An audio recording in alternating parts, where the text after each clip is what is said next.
Hey, what's up, everybody? Welcome back. Today I'm joined by good guest, Syracuse quarterback Kyle McCord. I thought you got some swag to you, bro. That's one thing I've noticed. Yeah. Online. Maybe I could be not. It could be accurate, but I saw the clip of you. I feel that's gotta be a claim to fame, though, bro. Yeah. No, it was funny. We were doing it. It was after we played NC State the first time. It was our center, Josh Ilo, was like, it's just for my private story. And so he's recording. I'm thinking that like 40 people are going to see it. I go on like TikTok, Instagram, Twitter the next day. It's all over the place. Viral, bro. Yeah. There's a clip. They did a clip now. It's like 600,000 likes. Yeah. So it blew up. And then it kind of just, it became our thing. Like after every win, we'd played in the locker room. And then obviously the Miami game, that one was the one that went crazy. For sure. Yeah. Who was the artist? I don't even know who was Ledfo. Where you from? Chicago, I think. Okay. I don't even know. Shut up. Hey, bro. Shut up. Yeah. No. So it was, I think blew it way more than I anticipated. I actually had an NFL interview on one of the teams. Like you sit down, you know how it is. Like you super formal. You're thinking, and they're like, so you dropped out of school, started selling dog food. And so they're like reciting the lyrics. Yeah, it was funny. Yeah, so it's a good deal. No, that is hilarious. Tell me this. I was telling the guys, like, obviously the bigger you are, the more questions you ask. I'm sure you got a lot of interviews. Is that the craziest thing you got? Because I heard some crazy stories, like, over the years of, like, NFL teams, bro, like, asking why your parents got divorced. Yeah. One of my friends, they tried to make him rap. Really? On the spot? On the spot. I feel like a lot of it, they just want to see how uncomfortable they can get you, how to react. I had one interview, went in kind of normal, like they were drawing up one of their plays, and then you got to teach it back to them at the end of the meeting. Right. And then we start watching the film. And normally, teams will mix in, good and bad plays, talk through it. So the first play, I had a guy open the flat. It was like a misread downfield, try to force it in. Then the next play was an interception. I'm like, all right, so my good play's got to be coming up here. Like I'm waiting for like a dime to come up. Next play, another interception. I'm like, all right, I see where this is going. It was like 15 minutes of just straight lowlights. And then sacks, interceptions, bad balls. And then at the end of the meeting, had to get up and draw up the play. And then literally as soon as the meeting's over, like you feel like they hate you in there. Yeah. And then as soon as the meeting's over, they're like, oh, great job. Everybody's dapping up, smiling. Like just the switch as soon as the meeting's over from like super serious, trying to, see how you react to super chill. So each team kind of has their own spin on it. What's been the experience like for you? It's been crazy. Obviously like this is what you dream of, right. But going into the process, you only see what's on TV and social media in terms of like for the combine, for example, all you see is the throwing, but people don't know like that whole week leading up to that throwing session, it's medicals and interviews and, early mornings, late nights. And, there's a lot of stuff that goes on behind the scenes that you don't see. Yeah. And then speaking to that, one of my friends used to say like they kind of put you in a worse situation to see how you respond. Exactly. Yeah. Because like you said, it's become because there's been a lot of takes on the NFL combine. Obviously, it's a business, so like it's one of the most televised moments of the offseason, which is smart. But it is like from like the person in it, you are that's a lot going on. Like all people see is the 40s. Are you throwing? But you're there. Like people don't know when did you get there? So I think we threw Saturday night. And I got there Monday around like noon. Yeah. So you're there for a full week. And it's not like you have like a lot of downtime. It's like one of the days we had media in the morning and then you get up on the podium, whatever, answer questions and then go on different radio shows and do all that. And then you go straight to the hospital from there where they do like a general medical exam. And then you're doing X-rays, MRIs, CT scans, all that, all day. Thankfully, I was one of the first ones to get out, and I was there for like 6 hours. And I mean, there's some dudes there that were there until like 10 o'clock that night, and then you got to come back and do interviews. So, I got lucky, but I mean, that whole week is a grind for sure. How you feel about even like some of the rhetoric? I feel like I probably know your answer, but like some QBs don't compete. Like what was your mindset going to all that stuff? For me, I mean, I think any time that you get an opportunity, especially as a quarterback, to go out and throw, I think you have to take that opportunity. And I know, I mean, for me, like I didn't do any of like the testing and the 40, all that. Like this whole offseason to me was just getting ready. As much as you're preparing for the combine and for your pro day and for all that, it's getting ready to play quarterback in the NFL. Yeah. And so for me, like any chance I have an opportunity to throw, like I'm going to take it. And I know, some guys have different approaches, and obviously, agents kind of weigh in on that decision and all that. But for me, it was like I don't have anything to hide. Like I want to go out and show my capabilities every single opportunity I get. For sure. Bro, you got a lot of player comps. They kind of be all over the place, bro. They're all over the place. No, like, for real. Like, oh, my gosh. I've been hearing the player comps. Give me, what's your player comp? Like, obviously, like, show respect, but, who do you model your game after? I mean, for me, I would say Joe Burrow. Okay. I feel like similar body type, kind of similar play style. Yeah. And we actually have the same quarterback coach, too, so to watch him through that lens, knowing what he's being coached to do is pretty cool. But, I mean, like you said, I've seen some wild ones. Which one caught you off guard? I'm just curious from your perspective. One that's caught me off guard, I've heard a few people say Jay Cutler, which is like a little bit of a throwback. Yeah, a little bit missed. A little bit of a throwback. So I've heard Jay Cutler. I've heard like people say they feel like I throw like Baker Mayfield, like we have the same throwing motion. Yeah. I mean, to me, it's like when someone says, like, you look exactly like one of your siblings. It's like, I don't see it, but, I mean, to other people, they do. So, I don't know. I mean, they've been all over the place. No, how's it feel to be done with Pro Day? I mean, it was fun. It was definitely fun, but it is a little bit of a, sigh of relief that everything went well. Not only for myself, but like for the rest of the guys. Sure. Obviously, how much is riding on that. Like you want everybody to test well and then do well in the position drills, and so it was a successful day for everybody, which is good. Yeah. Yeah. Bro, and then obviously get into the season. I mean, I feel like it was a hell of a year. Historic year. And obviously to transfer. And just even get to that, like how was it? Kind of know a little bit of backstory, but how was it for you, obviously, leaving and then just finding Cuse? Yeah, I mean, I was not anticipating leaving Ohio State after the season. Kind of happened on short notice. And, some guys get in the portal and knew exactly where they're going. They already got that school lined up, and that really wasn't the case for me. So I put my name in the portal at midnight on Monday, and then that next night, Monday night, Coach Fran was sitting in my living room telling me why I should come to Cuse. So it was a quick turnaround, but just to see how it all played out, like it was everything he said it would be, and it was a lot of fun. Obviously throwing the ball 40, 50 times a game as a quarterback is a dream come true. But surrounded by a lot of great coaches, a lot of great players around me. So it was a great year. Yeah, for sure. And I feel like you're like this weird guy. How you feel about like Ohio State? Like, would you go back or like? I mean, if I could do it all over again, I wouldn't change a thing. My 3 years there was a lot of fun, and met a lot of great people, and sitting behind C.J. Stroud for 2 years, like that's great experience. And then obviously starting a year there, and everything I went through there, like Ohio State, similar to Clemson, like you lived it, is about as close to an NFL program as you can get. Like the guys you're going against in practice are first, second rounders across the board. So it definitely got me ready for this next step I'm about to take. And I feel like you did it well. I mean, you look at a couple guys that have had similar like journeys, like a Jalen Hurts. He feels like he can still call Bama home, and he also made a name in Oklahoma. Do you feel like that's still home in a sense? Like, yes and no. I mean, I definitely have a lot of great memories there for sure. But I mean, I do feel like I had unfinished business there, and so not getting that opportunity to go back. People will say a lot of different things about it, and so.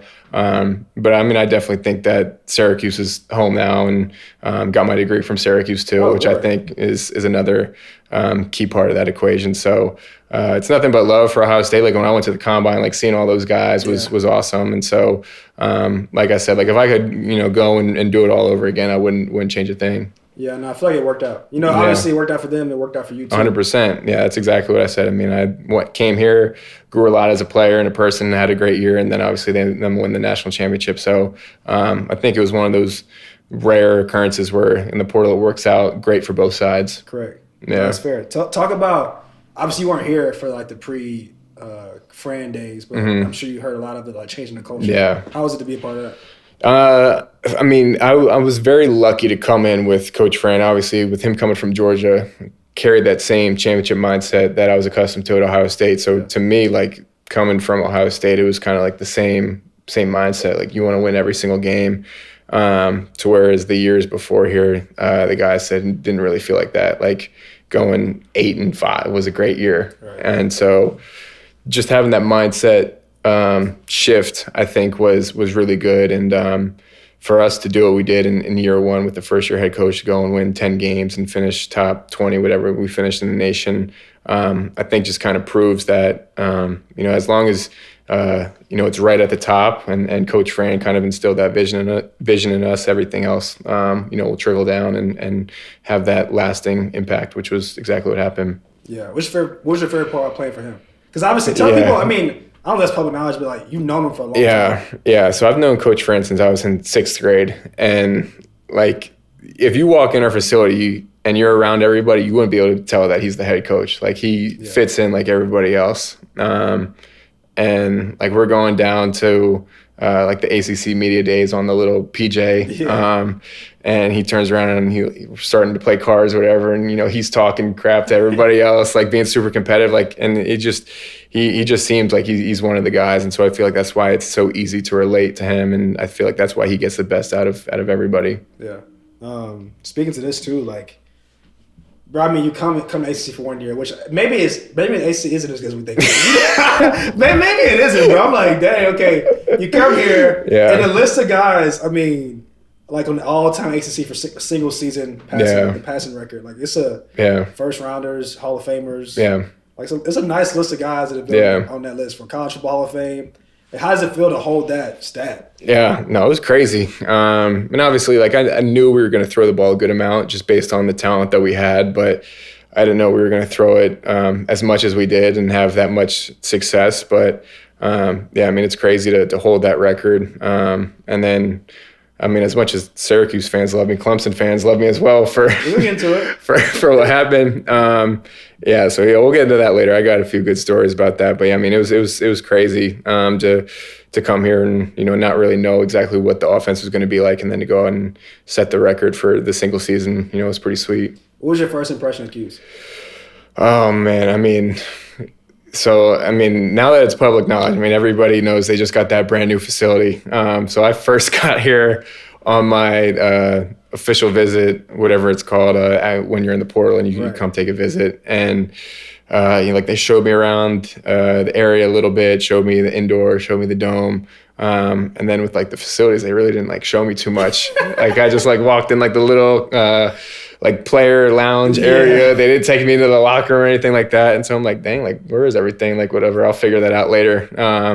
And then like as I'm like looking around more and more, I'm like, oh, I see what they're trying to do. But I mean, for me, it wasn't about the facilities or anything. Like it was a lot of great people here. And I could tell like right when I first got here, like it was going to be a good fit. So I mean, the guys who are here now are lucky they got those new facilities. For sure. Yeah, they're a year too late. I came here like a month ago and this already looks completely different. Yeah, no, I mean, because I got here like a week before the pro day, and I went into the new facility and just seen everything. I'm like, as cool as it is, it's like I'm jealous. A little bittersweet. Yeah, definitely. So hopefully wherever I end up in the NFL, they have a facility that is competitive with what Syracuse just got. Maybe not, bro. It depends. That's what I heard. Bro, it depends. That's what I heard. They got the bare minimum in some of them. The money's going to the players. It depends. And obviously, bigger markets, like because we played in the Cotton Bowl a couple times. Big bowl games, like go Dallas, state of art. Yeah. Similar, like LA or a couple of these other facilities in big cities, they got bigger budgets. Some of these places, bro, they got the bare minimum. No, there. Like for real, like everybody's pocketing all the bread. Yeah. Bro, so tell people this because I mean. I guess I played in ACC, and people used to be like, "Bro, what's one of your favorite places to play?" I'm like, "Okay, we played at A&M. A&M was crazy." Trying to think of the places that caught my eye, but I was like, "Bro, I'm telling you, like the dome is kind of sneaky nice." Yeah, no, especially when you're winning, like they will pack that thing out. And like the last game that we had in the regular season against Miami, I think. If it wasn't sold out, it had been super close to being sold out. Yeah. And it's a different type of noise because it traps everything in, and it's a unique environment because, I mean, obviously NFL stadiums, a good amount of them now are indoors, but college, like the only time you really play indoors is in like the bowl game. Yeah. And so it's a cool environment, and especially for a quarterback, like they said, it's always 70 and sunny in the dome. Yeah. Regardless of what it is outside, it's always 70 and sunny in the dome. So yeah, that's another good reason to come to Syracuse. I feel like they should make. I don't know. All NFL stadiums are in domes because the weather. I haven't thought about that. Coming to Syracuse, it is freezing cold. Yeah. I do want to get into something I heard that y'all did mat drills in the sun. I need this story, bro. Yeah, no, they were crazy. Like dudes with beards, if they were like sweating or like they got water in their beards, it would freeze. Their beards would like have like icicles dripping down from it. And I mean, they got some like really tough pictures from them, like in mat drills with like your breath showing and then like icicles coming from your beard. But I mean, you would like lose feeling in your fingers. And what was he telling y'all? Like just, I mean, the thing, he would tell us it wasn't cold, and he would go out there and he would be wearing shorts. He'd wear the same foam posits every single mat drill. And then he had like the same mat drill fit. And he'd be like, I'm out here in shorts. Like, it's not even cold. And like, I mean, it was just, yeah, it was wild. It was wild. But it definitely made us tougher. I mean, the first one, we were all looking around like, this probably isn't like borderline safe, like for us to be out here. But no, it made us tougher. And obviously everybody got through it. So, it's one of those things, like it sucks in the moment, but looking back on it, it was definitely good for us going forward. For sure. What do you feel like this team made y'all special? I feel like the senior leadership, all the guys from 2023's team, all the best players like Arande and Justin Barron and Marlo Wax, they all came back. LaQuinn Allen, another one, and then a good transfer class with me and Jackson Meeks and Fidel Diggs, a lot of guys who have had experience, and then we just came together like super quickly, and it didn't even take a few weeks until we were all super tight, and so. I just think the camaraderie and just the brotherhood of the team is really what made us. People always have a lot of speculation about like when guys go in the portal and join new teams. You feel like you were embraced. You feel like you had to kind of waver a little bit. Mm-hmm. What was your experience? Yeah, I mean, for me, my portal experience was a little unique because I feel like some guys, they get in and they're looking for the money, and especially now with NIL, like, some schools throw around crazy numbers. Yeah. But for me, it was more so about the fit. And so I was talking to Fidel Diggs, and I was friends with him growing up. We played in the same 7-on-7 team. So we were talking about maybe going to the same school, and, just the longer I was in the portal, the more and more it became clear to me that like Syracuse was the place to be, regardless of, the money and all that. Yeah. Just it was the best fit with, in my opinion, the best staff and the best players. So to me, it was a no-brainer to come here. Now you're like an OG of the college football. Yeah. What's your honest take about NIL? And it's more so, you're from a quarterback. So obviously y'all garner the most money, like just like in the league. But like, your experience, obviously in a portal. Yeah. Even you probably would have got more money than if you would have stayed. Yeah. Potentially, Yeah, I mean, I see both sides of it. I think that in some aspects, like for the players, like you want to get paid as much as you can. Correct. And so there's no like salary cap. Like if a team has $10 million they can spend on you, and you're that good, like you'll get that money. Yeah. But at the same time, like I think it's ruined high school recruiting. Yeah. I think especially for a position like quarterback where only one of you can play, a good amount of high school recruiting is going somewhere where you're going to have opportunity to play. And now it's like you have no idea. Like it's hard to kind of project the rooms and stuff like that. And I think that goes for all positions, not even quarterback. But I think there will be some regulations put on it. Gotta be. Yeah, because I mean, you see some of the things that those kids are getting now. It's insane. Like they're getting like 8-figure deals coming out of high school. Yeah. So I won't be shocked to see the NCAA try to put some regulations on it. They gotta do something. Yeah. Just like the league. Like the league has regulations. Yeah. Or has a salary cap. Yeah. I think there needs to be. As much as I want all the players to get paid, I think for the fairness of the sport, I think there needs to be, because I mean, if a team has the most money, it's kind of like baseball, like the big markets always win. Right. You know what I mean? And so I think there will be a salary cap at some point put on it. Yeah. Tell me about this too. What was your? We'll get to Clemson story. What was your favorite moments of the season? I would say an underrated game was UNLV. Playing at UNLV was fun. Going out on the West Coast, playing a Friday night game, going into overtime and winning in the way we did. UNLV was fun. Beating Miami with the fans, storming the field after the game. Like, that was the first time I've ever been on like the right side of the fans storming the field. Like, before that at Ohio State, like every single time the fans are storming the field, it's because you lost. Right. So that was fun. And then the bowl game against Washington State, those were probably the top three moments from the year. Talk about the Miami game. Obviously, like I said, I kind of watched it during the season. Mm-hmm. I saw the Fran, like him not bathing clip. I was like, this dude's cool and crazy all at the same time. Yeah. Even give me your thoughts. Give me when you saw Fran say that. What was your immediate reaction? He told me that. So we lost a game early in the year in September, and I met with him the next Tuesday. So a few days after the game. And like we were kind of sitting like on a couch like this. He's like, don't sit like too close to me. I'm like, why, you're sick or something? He's like, nah, like after we lose, like I don't deserve to shower or anything like that. Like, and I thought he was joking at first, and I was like, yeah, all right. Like, and he's like, no, I'm serious. I'm like, don't ever tell anybody about that. I'm like, yeah. And he was like, I can't shower until like we have a good practice and I can get it out. And so he wasn't showering until like Tuesday night after the game. Bro.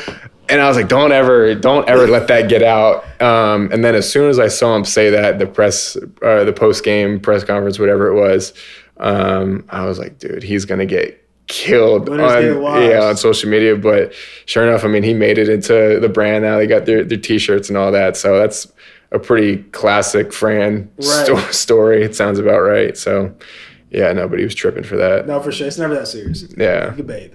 But talk about a Clemson story. I mean, like I said, that was kind of I watched y'all, I knew about you, but then that was, okay, I really became, I was like, damn, I'm a fan. You know, like, because for a long, I said, I was there just like, you know, time is everything. I was there for a really good period. And on the way out, was kind of like, you know, you went to Ohio State, a bad season is kind of like a really good season to everybody else. Yeah. It wasn't the natty playoffs, whatever. And then like the past couple years, went through we had a rough year, that 1 year 4-4, and bounced back. And so as a alum, I'm like, man, I just want to see us get back to the AC championship. I'm like, that's just like, that's what Clemson's been the past. We've been 8 out of 10 years. I'm like, we at least got to get back to the AC championship. Yeah. We're not gonna be in the playoffs. And I'm sitting there watching the game. I'm like, okay, you know, I was like, this would be really crazy though. Like if y'all really beat Miami, because I mean, it was.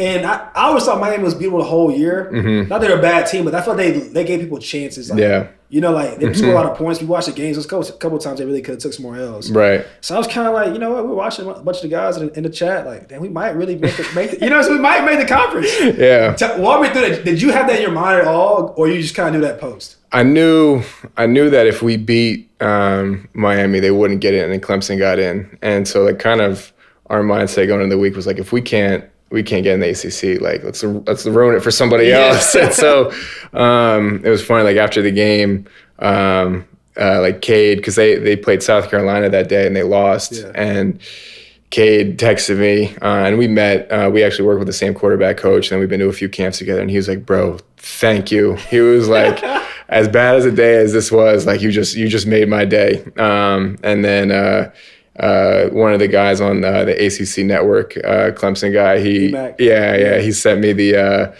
he was like, I'm going to send you something that's like a gift or whatever. And it gets there and I open it up and I'm thinking it's like a tiger paw, like cookie or something. And it's like all packaged up or whatever. And I open it and it's a bar of soap for the winners get washed, but it's a tiger paw. So he played into it. And then like on social media after the game, like, as much love as I was getting from Syracuse fans, it was like I was almost getting more love from Clemson fans. No, bro, I retweeted the tweet. Yeah, you kind of like played. It was like, you welcome. Yeah, I was like, no, because I mean, right after the game, I go on my phone and like I got a few friends that went to Clemson, and they're like, bro, like they're going crazy, and so I was like, you know what, like why not? Yeah, so I let it fly, and I think it has like 2,000 retweets or something like that. It blew up. It was like. You and Fran both could have got a statue that day. Y'all could have came over. Yeah. Y'all really could have went. If we didn't win Natty, y'all might got a ring, bro. Yeah, and Fran. We joked about it. There was a running joke about y'all getting ACC rings. I know. I mean, when they were in the ACC championship game, I was rooting for them. Like I was like, you know what? Like we kind of helped them get there. So, why not? So to see them win and then get in the playoff was cool. You ever met Sweeney? You ever talked to Sweeney? Yeah. He's a good dude. Yeah. He's a good dude. He recruited me a little bit, but I mean, you know how it is there. Like, no offers until your junior year. And Ohio State, they wanted me to commit like my sophomore year of high school. So it just didn't time out, but I got a lot of respect for them. Yeah. Yeah. No, he's a legend. He was super hyped. Yeah. Yeah. All right. Last couple, bro. I'm gonna get you out of here. Is where do you feel has the best football? You play a lot of places.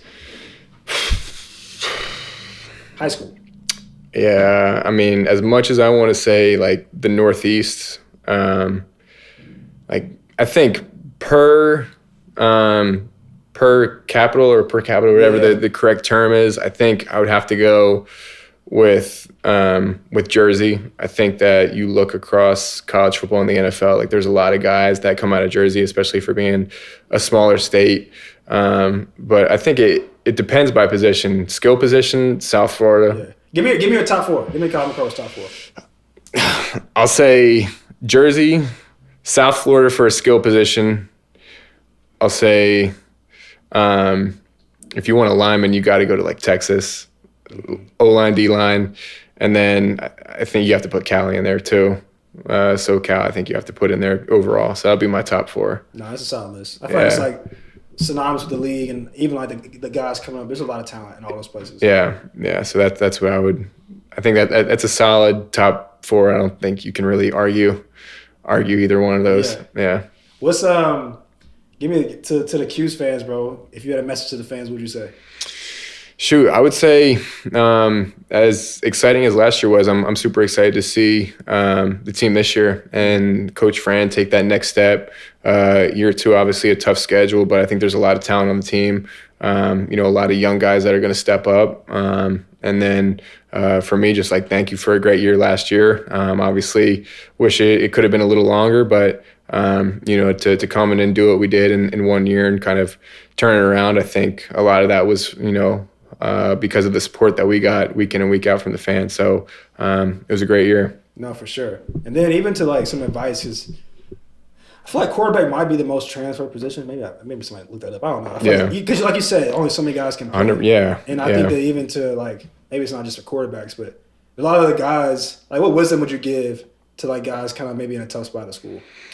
I think, control you can control. And, you know how it is playing at, Division I, especially at a big school. Like, there's so much noise around the program sometimes, and it's easy, especially as a younger guy, to get caught up in that. But at the end of the day, as long as you work hard and you take care of what you can control, it always has a way of working itself out one way or another. And for me, like after we lost to Michigan, and I got in the portal and came to Syracuse and didn't know what it was going to be. And then just to, put my head down and work, and then to see how that year went. Like, you never know how it's going to play out. But, just have faith and work hard and, just trust that at the end of the day, like one way or another, you'll be straight. For sure. Yeah. I was talking with the guys. I feel like the recruiting pitch at Cuse is better than it's ever been. Yeah. Because I was like, I don't know what y'all was pitching before. Yeah. But I'm for real. I don't know how y'all get guys up here.